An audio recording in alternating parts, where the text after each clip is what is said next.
नमस्कार मित्रांनो. कुंभ रास 7.5मध्ये चालली आहे. त्याचे प्रभाव किंवा त्याचे परिणाम गेल्या 2 वर्षापासून तुम्ही अनुभवत असाल. याचप्रमाणे सप्टेंबर महिन्यात तुमच्या 8व्या स्थानात ज्याला आपण मृत्यू स्थान म्हणतो, त्या ठिकाणी महत्त्वपूर्ण ग्रह रवी, बुध आणि शुक्र हे जे 3 ग्रह आहेत हे केतूच्या युतीमध्ये जाणार आहेत. ही गोष्ट फार महत्त्वाची आहे. याचप्रमाणे तुमच्या पंचम स्थानात मंगळाचं भ्रमण आहे. हे ग्रह आणि इतर जे ग्रह आहेत त्याचे प्रभाव परिणाम सप्टेंबर महिन्यामध्ये तुमच्या राशीकरता म्हणजे कुंभ राशीकरता कशा प्रकारचे असेल, याचप्रमाणे दैनंदिन जीवनावरती होणारे ग्रहयोगांचे परिणाम नेमके कशा प्रकारचे असेल, या सर्व संदर्भातली खुलाश्यावर चर्चा आपण या व्हिडिओमध्ये करणार आहोत. तर सर्वात पहिल्यांदा आपण चर्चा करू तुमचं जे स्वास्थ्य आहे, मानसिक आणि शारीरिक हे नेमकं कशा प्रकारचं असेल.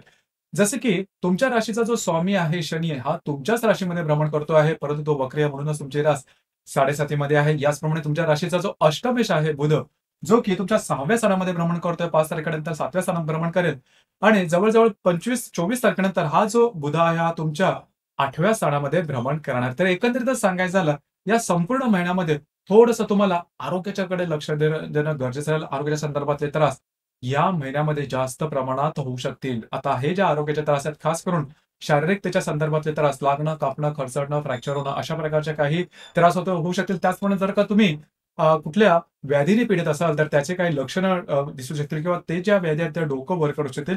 या संदर्भात काळजी घ्या, कारण रवी, बुध, शुक्र म्हणजे ग्रहणाचा जो प्रभाव आहे, हा प्रभाव तुमच्या अष्टम स्थानात दिसणार आहे. तर या संदर्भात या महिन्यामध्ये बऱ्याच प्रमाणात काळजी तुम्हाला घ्यावी लागणार आहे. यानंतर आपण चर्चा करू आर्थिक स्थैर्य हे नेमकं कशा प्रकारचं असेल. जसे की तुमच्या राशीला 2 जे ग्रह आहेत ते सगळ्यात महत्त्वपूर्ण ठरतात. एक आहे बुध आणि गुरु.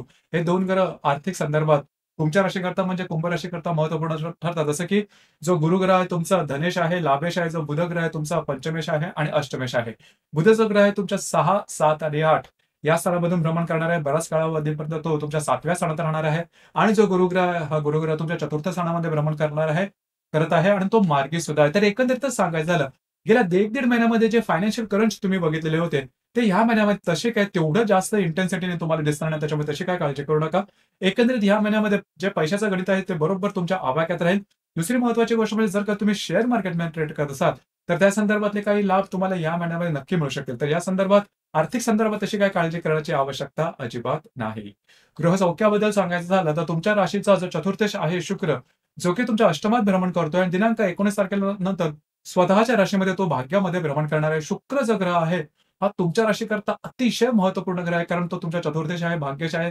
दुसऱ्या भाषेमध्ये त्याला राजयोगकारक ग्रह असं सुद्धा म्हणतात, जो की दिनांक 19 तारखेनंतर स्वतःच्या राशीमध्ये भाग्यामध्ये भ्रमण करणं अतिशय उत्तम अशा प्रकारची ही गोष्ट आहे.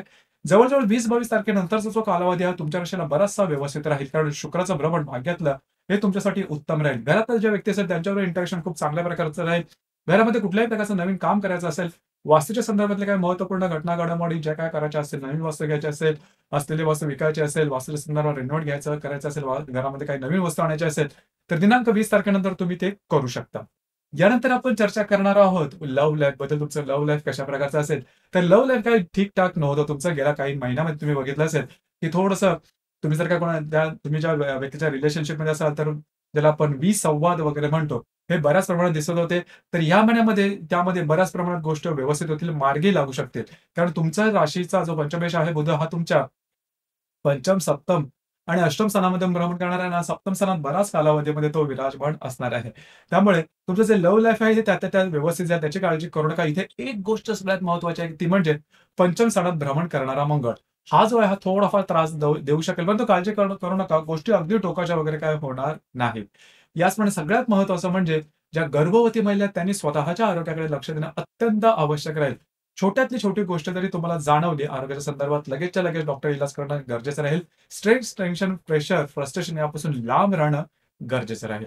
यानंतर जे विद्यार्थी वर्ग आहे त्यांनी सुद्धा थोडंसं जास्त एफर्ट द्यावं लागेल. हे काही वेगळं सांगायला नको. गेल्या जवळ-जवळ 2 ते 2.5 वर्ष तुम्ही या संदर्भात अनुभव घेत असाल, तर थोडंसं या संदर्भात काळजी घेणं महत्त्वपूर्ण राहील. वैवाहिक जीवनाबद्दल सांगायचं झालं, तर साधारणतः तुमच्या राशीचा जो सप्तमेश आहे रवी, जो की तुमच्या अष्टम स्थानामध्ये भ्रमण करतोय.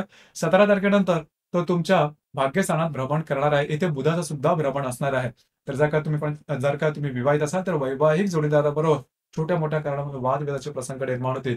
या संदर्भात थोडीशी काळजी घेणं गरजेचं आहे. तुम्ही असं पण बघितलं असेल, की गेल्या साधारण म्हणजे ऑगस्ट महिन्याच्या 10-12 दिवस शेवटचे जे 10-12 दिवस आहेत आणि या महिन्याच्या म्हणजे सप्टेंबर महिन्यातले जवळ-जवळ 15-18 दिवस हे थोडेसे तुमचे जे वैवाहिक जोडीदार आहेत तुमच्यावरती हावी झाल्यासारखं वाटलं म्हणजे विचारांनी वगैरे. मग थोडेसे नातेसंबंध ताणले गेल्यासारखे वाटतील, पण त्यानंतर गोष्टी बऱ्याचशा तुमच्या आवाक्यात येऊ शकतील.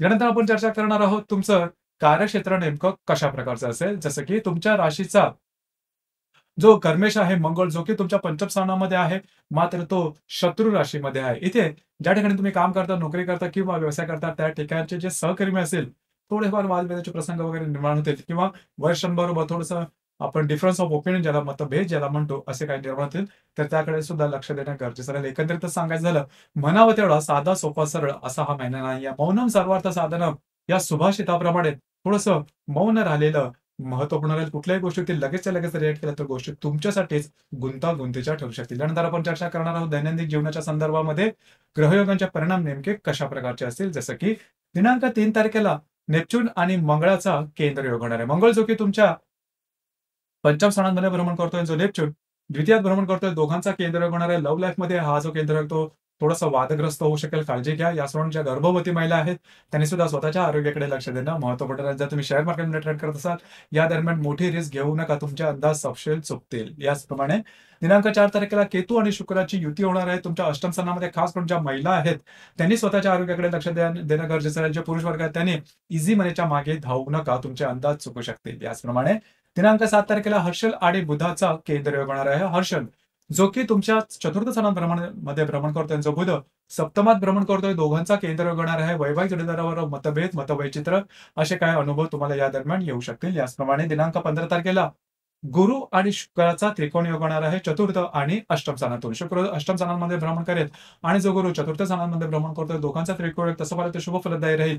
वास्तूच्या संदर्भातली महत्त्वपूर्ण कामं तुम्ही या दरम्यान हाती घेऊ शकता. याचप्रमाणे घरातल्या व्यक्तींबरोबर कुठे बाहेर फिरला जाण्याचा योग सुद्धा या दरम्यान संभवतो. याचप्रमाणे दिनांक 18 तारखेला शनी आणि बुधाचा प्रतियोग होणार आहे. शनी जो की वक्री तुमच्याच राशीमध्ये भ्रमण करतोय, जो बुध तुमच्या सप्तमात भ्रमण करतोय, दोघांचा प्रतियोग वैवाहिक जोडीदारावर वादविवादाचे प्रसंग निर्माण होतील, त्यांच्या आरोग्याकडे लक्ष देणं महत्त्वपूर्ण आहे. या दरम्यान कुठल्याही प्रकारचे महत्त्वपूर्ण निर्णय घेऊ नका. बुद्धीवर ताण आणणारा हा योग आहे. याचप्रमाणे दिनांक 19 तारखेला रवी आणि हर्षलचा त्रिकोण योग होणार आहे. हर्षल जो की चतुर्थात भ्रमण करतोय, जो रवी अष्टमात भ्रमण करतोय, दोघांचा त्रिकोण योग होणार. छोटे मोठे लाभ या दरम्यान तुम्हाला मिळू शकतील. याचप्रमाणे दिनांक 20 तारखेला रवी आणि नेपच्यूनचा प्रतियोग होणार आहे. पहिली गोष्ट म्हणजे आरोग्याकडे लक्ष देणं गरजेचं राहील. आर्थिक संदर्भात व्यवहार करणं थोडंसं महत्त्वपूर्ण राहील. या संदर्भात काळजी घेणं अत्यंत आवश्यक राहील.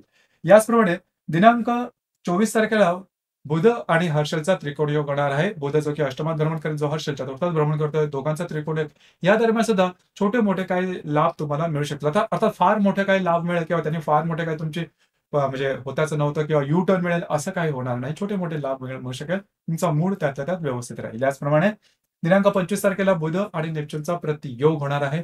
या दरम्यान स्वतःच्या आरोग्याकडे लक्ष देणं अत्यंत आवश्यक आहे. कुठल्याही भूलथापांना बळी पडू नका. दिनांक 28 आणि 29 हे जे 2 दिवस आहेत ते अतिशय महत्त्वपूर्ण आहे. जे मी सुरुवातीपासून सांगतो आहे ग्रहणाचा प्रभाव. तर रवी आणि बुध हे दोन्ही ग्रह आहेत ते केतूच्या युतीत जाणार आहे. 28 आणि 29 तारखेला तुमच्या अष्टम स्थानाला मृत्यू स्थान असं सुद्धा म्हणतात. आता मृत्यू स्थान म्हणजे प्रत्यक्ष मृत्यू वगैरे असं काही नाहीये. थोडंसं मृत्यू समवेदना किंवा मृत्यू सम त्रास अशा प्रकारच्या काही गोष्टी या दरम्यान होऊ शकतील जर का तुम्ही चुकीचे निर्णय घेतले तर. तर 28 आणि 29 तारखेला कुठल्याही प्रकारचे महत्त्वपूर्ण निर्णय छोटे असेल किंवा मोठे घेऊ नका. आव्हान ज्याला भूलथावांना बळी पडू नका, मोहाला बळी पडू नका. ही गोष्ट अतिशय महत्त्वपूर्ण आहे. कुठल्याही प्रकारचे नवीन निर्णय, स्ट्रेस, टेन्शन किंवा ज्याला आपण रिस्क फॅक्टर म्हणतो, जोखीम म्हणतो ती घेऊ नका. त्यावेळेस तुम्हाला ते उत्तम वाटेल आणि त्यावेळेस तुम्ही खूप कॉन्फिडंट सुद्धा असाल.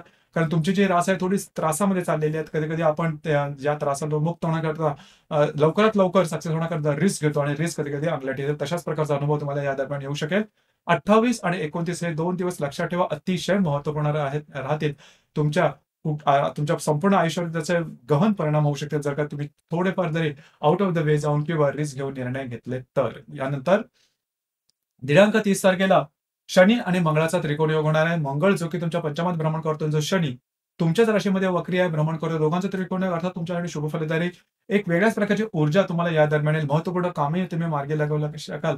आणि दुसरी महत्त्वाची गोष्ट म्हणजे जी कामं होत नाहीत, ज्या कामात अडथळे येतात ती कामं स्वतःच्या हिमतीवरती पूर्ण करू शकाल. भाग्याची साथ सुद्धा या दरम्यान तुम्हाला उत्तम लाभेल. जर तुम्ही कोणाच्या रिलेशनशिपमध्ये असाल, दोघांमध्ये नातेसंबंध सुधारतील. जर तुम्ही शेअर मार्केटमध्ये ट्रेड करत असाल, तर या दरम्यान काही चांगले उत्तम लाभ तुम्हाला मिळू शकतील. दिनांक 30 तारखेच्या आसपास. ही गोष्ट महत्त्वपूर्ण राहील. याचवेळी या महिन्यातली जी अमावास्या आहे तुमच्या सप्तम स्थानामध्ये आहे, दिनांक 2 तारखेला जी पौर्णिमा आहे ते 17 तारखेला आहे. अमावास्येच्या दरम्यान काळजी घ्या. सप्तमात असणारी अमावास्या वैवाहिक जीवनावरती विपरीत परिणाम करण्याची शक्यता जास्त प्रमाणात असेल. या संदर्भात काळजी घेणं महत्त्वपूर्ण राहील. ही गोष्ट अतिशय आवश्यक आहे. पौर्णिमेला सुद्धा 17 तारखेला कुठल्याही प्रकारचे महत्त्वपूर्ण निर्णय घेऊ नका. तर मित्रांनो, हे होतं कुंभ राशीचं सप्टेंबर 2024 करताचं संपूर्ण राशीफळ. धन्यवाद.